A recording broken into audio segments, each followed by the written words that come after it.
This is a capture race challenge for white. So white has these 5 black stones surrounded. These 5 black stones have 5 liberties left, but white only has 4. So white's objective here is to find an extra liberty in Sente. How does that happen? Right. So by now, if we're doing these problems, we know that liberties, right, we're teaching beginners liberties is whatever that's right next to your stone. But in a broader sense, liberties are however many moves your opponent needs to remove you from the board. Right, so here it seems like 4, but because there's a weakness in black's shape, right, white must play this. This is the only move. If you play anything else, then you can't really capitalize on black's weakness.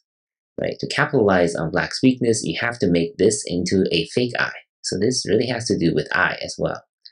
And now white is threatening this kind of connect and die situation with black. So black must connect here or here. If black connects here, white can cut here, forcing black to capture.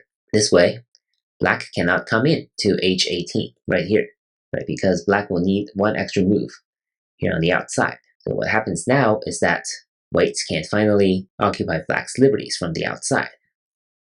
And it will be like this, a situation where black will not be able to come in from either side.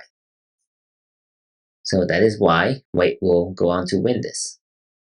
It'll be something like this at the end.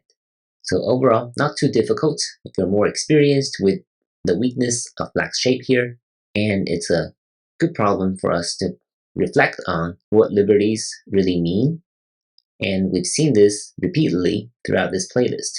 Liberties are sometimes not what they seem, and this is exactly what enables white to succeed. Otherwise, you cannot find these 4 white stones surrounded by 5 open intersections.